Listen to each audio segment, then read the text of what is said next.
have been following this story for months, and today we got the results of a new independent review on a controversial textbook proposed for high schools in Texas. KXAN's Rachel Glazer shares some examples of the more than 140 errors history professors say they found.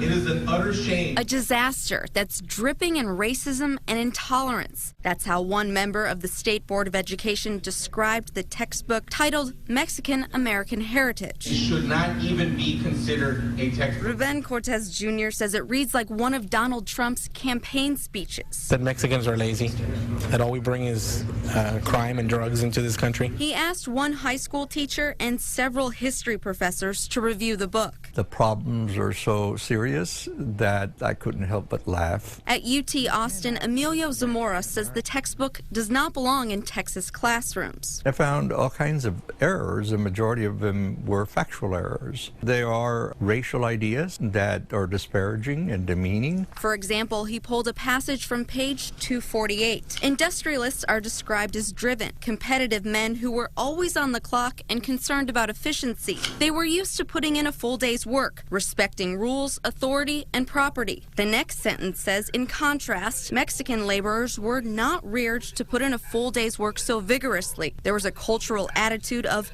tomorrow when it came to high gear production. It was also traditional to skip work on Mondays, and drinking on the job could be a problem. The fact that anybody actually thinks that and puts it in a book and wants to teach it to our Texas children, it's wrong. I don't understand what these people are thinking or why they think it's okay to teach racism to our kids. Rachel Glazer, KXAN News.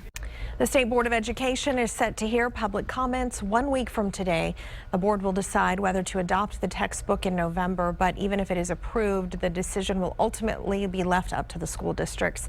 They can select their own textbooks, and the proposed course is an elective.